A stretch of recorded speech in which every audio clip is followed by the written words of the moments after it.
Excel Techno School, Guruvayanikere, Venuru. Admission open now. ಇವತ್ತು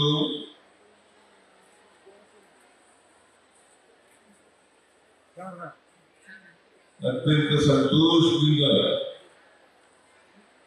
Darul Quran campus ಅನ್ನು ಉದ್ಘಾಟನೆ ಮಾಡಿದ್ದೇವೆ.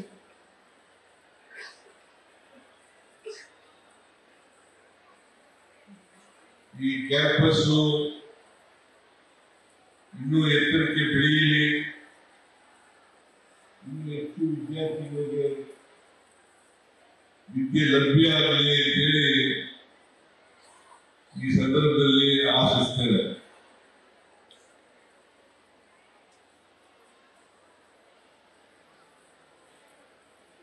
ಇಸ್ಲಾಂ ಧರ್ಮದ ಪ್ರಕಾರ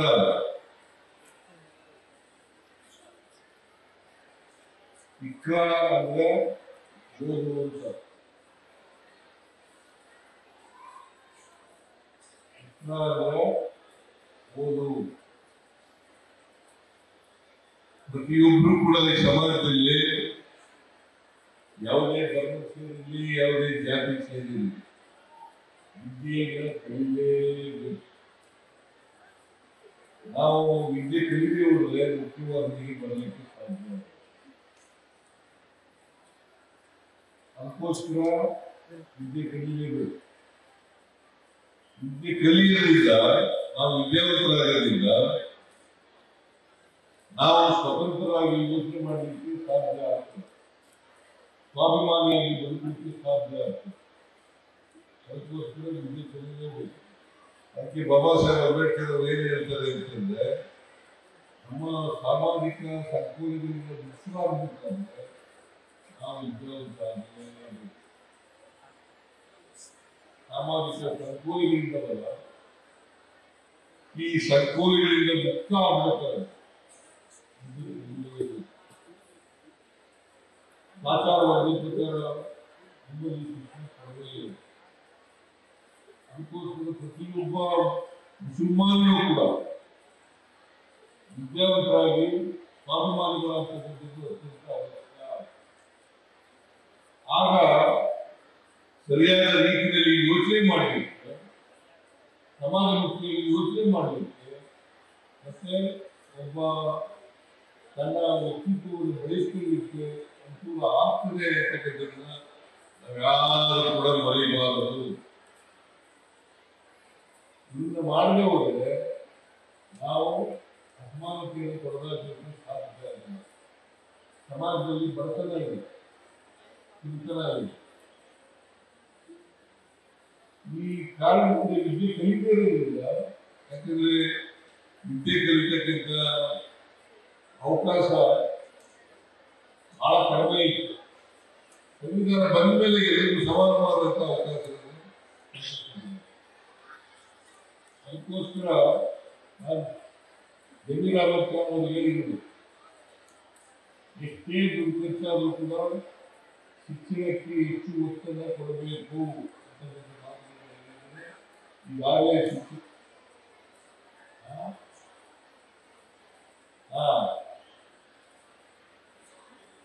2,900 ಕೋಟಿ ಎಜುಕೇಶನ್ ಇದೆ. ಎಲ್ಲ ಎಜುಕೇಶನ್ ಖರ್ಚು ಮಾಡಿ ಅಂತ ಹೇಳಿದ್ದೀನಿ. ಎಷ್ಟು ದುಡ್ಡು ಬೇಕಾದ್ರೂ ಕೊಡ್ತೀವಿ.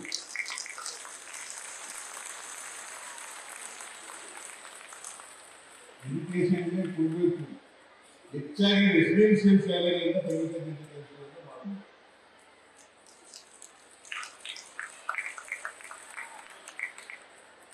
ರೆಸಿಡೆನ್ಷಿಯಲ್ ಶಾಲೆಗಳು ತೆಗೆದರೆ ಅಲ್ಲಿ ಪ್ರಾಥಮಿಕ ಶಿಕ್ಷಣದಿಂದ ಹಿಡಿದು ಹೈಯರ್ ಎಜುಕೇಶನ್ಗೆ ಸಾಧ್ಯ ಆಗ್ತದೆ. ಅದಕ್ಕೋಸ್ಕರ ಮುಸಲ್ಮಾನ ಎಲ್ಲ ಬಂಧುಗಳಿಗೆ ಶಿಕ್ಷಣವನ್ನು ಕೊಡಬೇಕು.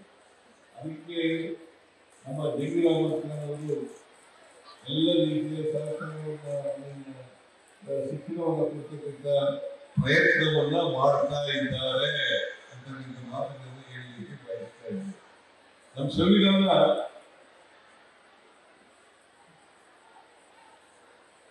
ಬಹಳ ಸ್ಪಷ್ಟವಾಗಿ ಹೇಳಿದ್ದಾರೆ. ಏನಂತ ಹೇಳಿದ್ದಾರೆ? ನಮ್ಮ ಧರ್ಮವನ್ನ ಗೌರವಿಸಬೇಕು, ಆದರೆ ಪರಧರ್ಮವನ್ನ ಸಹಿಷ್ಣುತೆಯಿಂದ ಕಾಣಬೇಕು ಅಂತಕ್ಕಂಥ ಮಾತುಗಳನ್ನು ನಮ್ಮ ಧರ್ಮವನ್ನು ನಾವು ಮಾಡಿ, ಆದರೆ ಸಹಿಷ್ಣುತೆಯಿಂದ ಪರಧರ್ಮವನ್ನು ಕಾಣಬೇಕು. ಮತ್ತೆ ಸಹಬಾಳ್ವೆ, ಸಹಿಷ್ಣುತೆ ಸಹಬಾಳ್ವೆ ಮೂಲಭೂತವಾದಂತಹ ಅಂಶಗಳು. ಇದನ್ನ ಪ್ರತಿಯೊಬ್ಬರು ಕೂಡ ತಿಳ್ಕೋಬೇಕಾಗ್ತದೆ. ಯಾವ ಧರ್ಮವೂ ಕೂಡ, ಇಸ್ಲಾಂ ಧರ್ಮ ಇರ್ಬೋದು, ಕ್ರಿಸ್ತ ಧರ್ಮ ಇರ್ಬೋದು, ಹಿಂದೂ ಧರ್ಮ ಇರ್ಬೋದು, ಬೌದ್ಧ ಧರ್ಮ ಇರ್ಬೋದು, ಜೈನ ಧರ್ಮ ಇರ್ಬೋದು, ಸಿಖ್ ಧರ್ಮ ಇರ್ಬೋದು, ಯಾವ ಧರ್ಮನೂ ಕೂಡ ದ್ವೇಷ ಮಾಡಿ ಹೇಳೋದಿಲ್ಲ. ಯಾವ ಧರ್ಮವೂ ಕೂಡ ಇರಲ್ಲ. ಎಲ್ಲ ಧರ್ಮವೂ ಕೂಡ ಪರಸ್ಪರ ಪ್ರೀತಿ ಕೊಡಿ ಅಂತ ಹೇಳ್ತಾ ಹೋಗ್ಬೇಕು, ದ್ವೇಷ ಮಾಡಿ ಅಂತ ಹೇಳಲ್ಲ. ಇದನ್ನ ನಮ್ಮ ಸ್ವಾರ್ಥಕ್ಕೋಸ್ಕರ ದ್ವೇಷ ಮಾಡತಕ್ಕಂಥ ಕೆಲಸವನ್ನ ಸ್ವಾರ್ಥಕ್ಕೋಸ್ಕರ ಈಗ ಉದ್ದೇಶಗಳು ಯಾರು? ಹಿಂದೂ ಧರ್ಮದವರನ್ನ, ಕ್ರಿಶ್ಚಿಯನ್ ಧರ್ಮದವರನ್ನ, ಇಸ್ಲಾಂ ಧರ್ಮದವರನ್ನ ದ್ವೇಷ ಮಾಡತಕ್ಕಂಥದ್ದು ಧರ್ಮದಲ್ಲಿ, ಧರ್ಮ ಶಾಸ್ತ್ರದಲ್ಲಿ ಹೇಳದಿರುವುದೂ ಕೂಡ ನಾವು ಮಾಡ್ತಾ ಇದ್ದೀವಿ. ಅದನ್ನು ಮಾಡಬಾರದು. ದೇಶದ ಏನಪ್ಪ ರೇಷನ್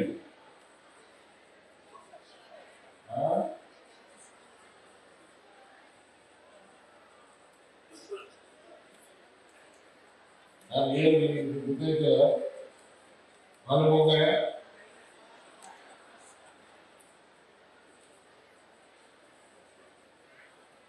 ನಾವು ಎಲ್ಲ ಧರ್ಮಗಳಿಗೂ ಕೂಡ ಈ ಸುಮ್ಮನೆ ಹೇಳ್ತಾವ ಹೊರತು ದ್ವೇಷ ಇರಲ್ಲ. ದ್ವೇಷ ರಾಜಕಾರಣ ಮಾಡಬಹುದು.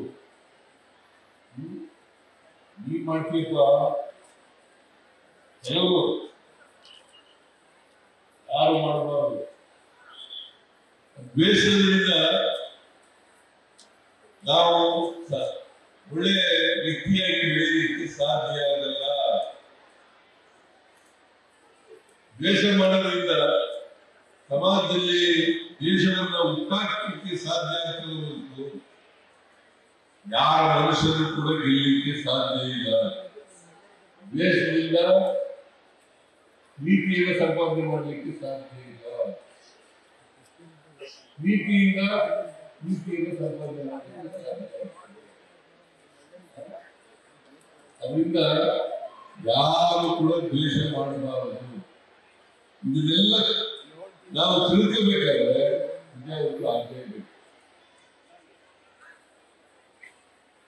ವಿದ್ಯಾವಂತರು ಆಗದೆ ಹೋದ್ರೆ ಅಸಮಾನತೆಗಳು ತೊಂದರೆಗೆ ಸಾಧ್ಯ ಆಗಿಲ್ಲ. ಸಮಾಜದಲ್ಲಿ ಜಾತಿಗಳಿದ್ದಾವೆ, ಧರ್ಮಗಳಿದ್ದಾವೆ, ಅಸಮಾನತೆ ಇದೆ. ಬಾಬಾ ಸಾಹೇಬ್ ಅಂಬೇಡ್ಕರ್ ಏನೇನು ಗೊತ್ತಾ? ನಾವು 1950 ಜನವರಿ 26ಕ್ಕೆ ವೈರುಧ್ಯತೆ ಇರ್ತಕ್ಕಂಥ ಸಮಾಜಕ್ಕೆ ಕಾಲಿಡ್ತಾ ಇದ್ದೀವಿ. ವೈರುಧ್ಯತೆ ಇರ್ತಕ್ಕಂಥ ಸಮಾಜಕ್ಕೆ ಕಾಲಿಡ್ತಾ ಇದ್ದೀವಿ.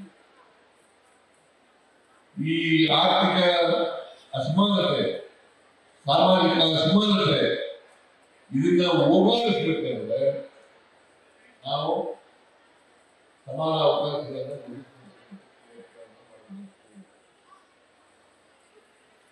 ಅಸಮಾನತೆ ಎಲ್ಲಿವರೆಗೆ ಇರ್ತದೆ ಅಲ್ಲಿವರೆಗೆ ಅಸಮಾನತೆಯಿಂದ ನರತಕ್ಕಂಥ ಜನ ಇದ್ದಾರಲ್ಲ, ಆ ಜನರೇ ಸ್ವಾತಂತ್ರ್ಯದ ಸೌಧವನ್ನ ಧ್ವಂಸ ಮಾಡ್ತಾರೆ.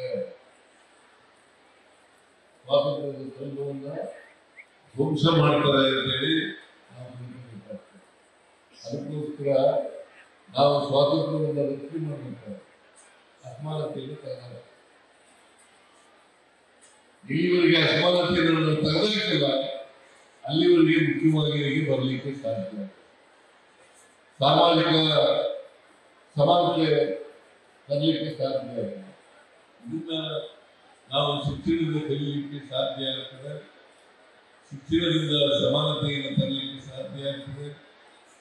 ಶಿಕ್ಷಣದಿಂದ ನಮ್ಮ ಜ್ಞಾನವನ್ನು ಬೆಳೆಸಿಕೊಳ್ಳಲಿಕ್ಕೆ ಸಾಧ್ಯ ಆಗ್ತದೆ.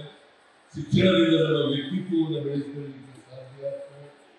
ಶಿಕ್ಷಣದಿಂದ ಎಲ್ಲವನ್ನು ಸಾಮಾಜಿಕ ಗೌರವಗಳನ್ನು ಬೆಳೆಸಿಕೊಳ್ಳಲಿಕ್ಕೆ ಸಾಧ್ಯ. ಇಲ್ಲದೆ ಹೋದರೆ ಅದಕ್ಕೆ ನಾನು ಎಲ್ಲ ಸಂಘ ಸಂಸ್ಥೆಗಳಿಗೆ,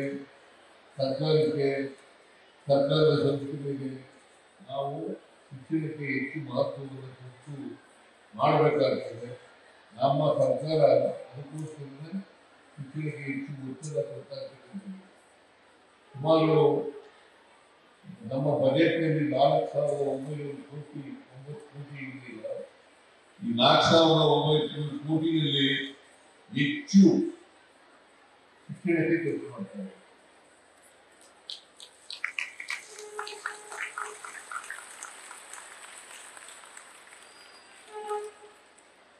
ಪ್ರಾಥಮಿಕ ಶಿಕ್ಷಣಕ್ಕೆ, ಹಿರಿಯ ಶಿಕ್ಷಣಕ್ಕೆ ನಾನು ಈಗ ಅಜಿತ್ ಪ್ರೇಮ್ಜಿ ಅವರು ನಾವು ಬಾರಿ ಕೇಂದ್ರದಿಂದ ಮೊಟ್ಟೆ ಕೊಡ್ತಾ ಇದ್ದೆ ಶಾಲಾ ಮಕ್ಕಳಿಗೆ.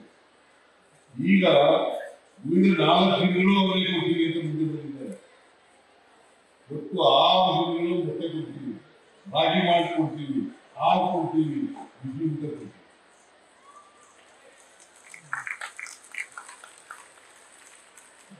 ಇತ್ತೀಚೆಗೆ ಕಾಲೇಜಿನಲ್ಲಿ ಓದ್ತಕ್ಕಂಥ ಹೆಣ್ಣುಮಕ್ಕಳಿಗೆ, ವಿಶೇಷವಾಗಿ ಹೆಣ್ಣುಮಕ್ಕಳಿಗೆ ಸ್ಕಾಲರ್ಶಿಪ್ ಕೊಡ್ತಕ್ಕಂಥ ಯೋಜನೆಯನ್ನು ಕೂಡ ಜಾರಿಗೆ ತಂದಿದ್ದೇವೆ.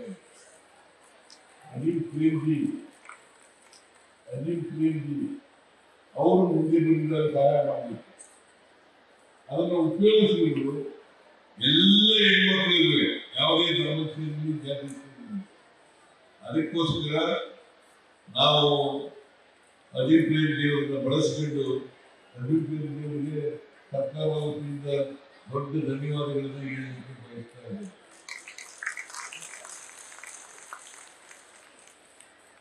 ಇದನ್ನು ಮಾಡ್ತಾ ಇದ್ದೀವಿ. ಇದ್ರ ಜೊತೆಗೆ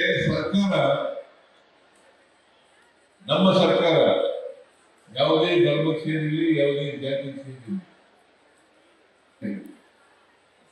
5 ಗ್ಯಾರಂಟಿ ಯೋಜನೆಗಳು. 5 ಗ್ಯಾರಂಟಿ ಯೋಜನೆಗಳಲ್ಲಿ ಶಕ್ತಿ ಯೋಜನೆ ಅಂತ ಇದೆ. ಅದು ಮಹಿಳೆಯರಿಗೆ ಸೀಮಿತವಾಗಿರ್ತಕ್ಕಂಥ ಯೋಜನೆ. ಮತ್ತೆ ಗೃಹಲಕ್ಷ್ಮಿ ಯೋಜನೆ ಅದು ತಿಂಗಳಿಗೆ 2,000 ರೂಪಾಯಿ ಮನೆಗೆ ಯಜಮಾನಿಗೆ ಕೊಡ್ತೀವಿ. 2 ಕಾರ್ಯಕ್ರಮಗಳು ಮಹಿಳೆಯರನ್ನ ಮುಂದೆ ತರಬೇಕು ಅಂತಕ್ಕಂಥದ್ದು. ಇತ್ತೀಚಿನ ವರ್ಷಗಳಲ್ಲಿ ಮುಸಲ್ಮಾನ್ ಮಹಿಳೆಯರು ಕೂಡ, ಹೆಣ್ಮಕ್ಳು ಕೂಡ ಹೆಚ್ಚು ಜನ ವಿದ್ಯಾವಂತರಾಗಿರ್ತಕ್ಕಂಥದ್ದು ಬಹಳ ಒಳ್ಳೆಯ ಬೆಳವಣಿಗೆ ಅಂತಕ್ಕಂಥ ಮಾತುಗಳನ್ನು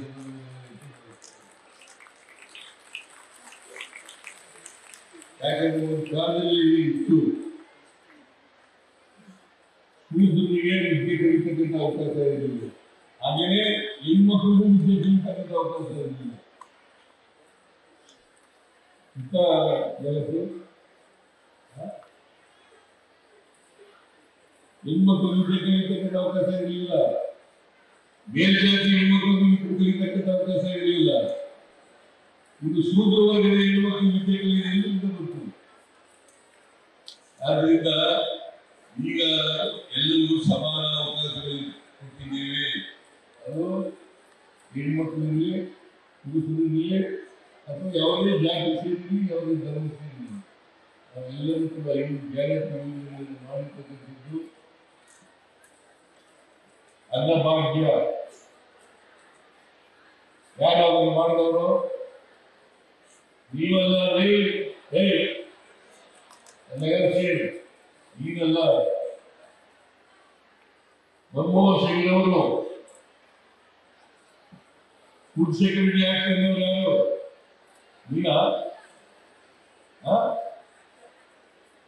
ಫುಡ್ ಸೆಕ್ಯೂರಿಟಿ ಆಕ್ಟ್ ಅನ್ನೋರು ಯಾರು? ಮನಮೋಹನ್ ಸಿಂಗ್.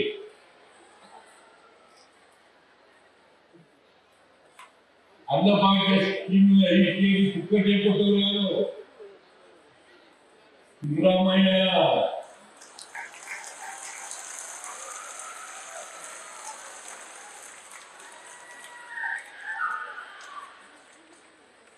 ಗೃಹ ಜ್ಯೋತಿ ಯೋಜನೆ ಯಾರು 200 ಯೂನಿಟ್ ವರೆಗೆ ಫ್ರೀಯಾಗಿ ವಿದ್ಯುತ್ತನ್ನು ಕೊಡ್ತಕ್ಕಂಥ ಕಾರ್ಯಕ್ರಮ ತಗೊಂಡವರು ಯಾರು?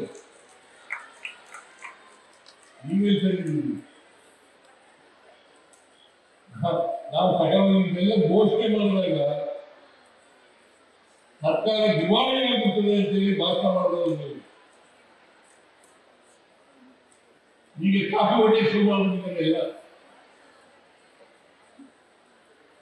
ಬಿಹಾರ್ನಲ್ಲಿ 10,000 ರೂಪಾಯಿ ಕೊಟ್ಟಿದ್ದಾರೆ.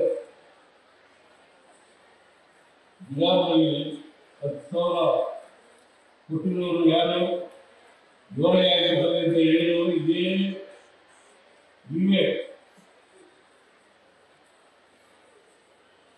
ನಾನೀಗ ಹೆಚ್ಚಾಗಿ ರಾಜಕೀಯ ಮಾತನಾಡಕ್ಕೆ ಹೋಗಲ್ಲ.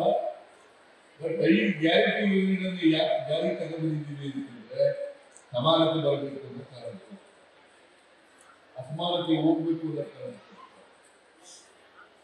ಸಮಾನತೆ ಬಂದ್ರೆ ಎಲ್ಲರೂ ಕೂಡ ಮುಖ್ಯವಾಗಿ ಬರಲಿಕ್ಕೆ ಸಾಧ್ಯ ಆಗ್ತದೆ, ಎಲ್ರಿಗೂ ಸಾಮಾಜಿಕ ನ್ಯಾಯ ಸಿಗಲಿಕ್ಕೆ ಸಾಧ್ಯ ಆಗ್ತದೆ. ಅದನ್ನ ನಮ್ಮ ಸಂವಿಧಾನ ಹೇಳ್ತದೆ, ನಾವು ಅದನ್ನ ಶಾಸನದಲ್ಲಿ ಜಾರಿ ಮಾಡಬೇಕು. ಸಂವಿಧಾನ ಪೀಠಿಕೆಯನ್ನು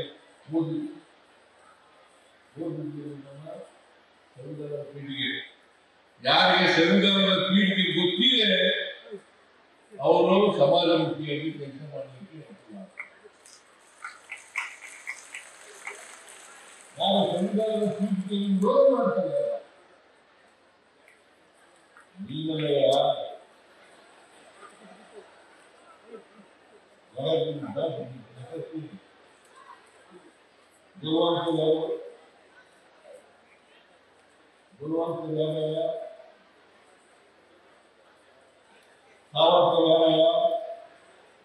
ಸಂವಿಧಾನ ವಿರೋಧ ಮಾಡುವವರು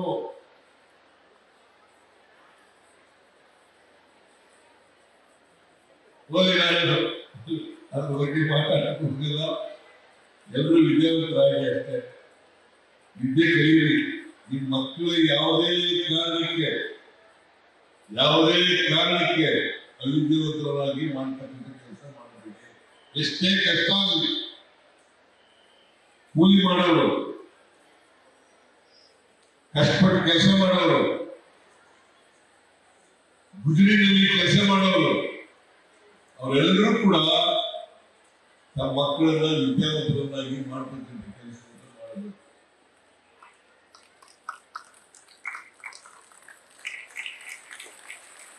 ಇವೆಲ್ಲ ವಿದ್ಯಾವಂತರಾದರೆ ನಾವು ಭವ್ಯ ಭಾರತವನ್ನು ಕಟ್ಟಲಿಕ್ಕೆ ಸಾಧ್ಯ ಆಗ್ತದೆ. ಸಮಾನತೆ ಇರ್ತಕ್ಕಂಥ ಸಮಾಜವನ್ನು ಕಟ್ಟಲಿಕ್ಕೆ ಸಾಧ್ಯ ಆಗ್ತದೆ. ಅದಕ್ಕೆ ನಾವು ನೀವು ಎಲ್ಲರೂ ಕೂಡ ಭಾರತೀಯರು, ಎಲ್ಲರೂ ಕೂಡ ಭಾರತೀಯರು. ಆಮೇಲೆ ಮುಸಲ್ಮಾನರು, ಹಿಂದೂ, ಕ್ರಿಶ್ಚಿಯನ್ ಆಗ್ತಕ್ಕಂಥದ್ದು ಆಮೇಲೆ. ಅದರಿಂದ ನಾವೆಲ್ಲರೂ ಕೂಡ ಭಾರತೀಯರಾಗಿ ಭಾರತವನ್ನ ಕಟ್ಟೋಣ, ಪರಸ್ಪರ ಪ್ರೀತಿ ಮಾಡೋಣ.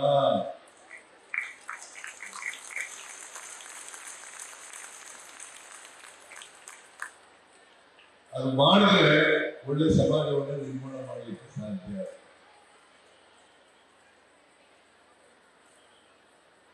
ದ್ವೇಷ ಬಿಡೋಣ, ಪ್ರೀತಿ ಮಾಡೋಣ. ದ್ವೇಷ ಬಿಡೋಣ, ಪ್ರೀತಿ ಮಾಡೋಣ. ಮತ್ತೊಮ್ಮೆ ವಿದ್ಯಾಸಂಸ್ಥೆಯ ಕಟ್ಟಡವನ್ನ ಅತ್ಯಂತ ಸಂತೋಷದಿಂದ ಉದ್ಘಾಟನೆ ಮಾಡಿದ್ದೇನೆ ಅಂತ ಹೇಳ್ತಾ ಎಲ್ಲರಿಗೂ ಕೂಡ ಧನ್ಯವಾದಗಳನ್ನು ಹೇಳಿ ನನ್ನ ಮಾತುಗಳನ್ನು ಮುಗಿಸ್ತೇನೆ. ಜೈ ಹಿಂದ್, ಜೈ ಕರ್ನಾಟಕ.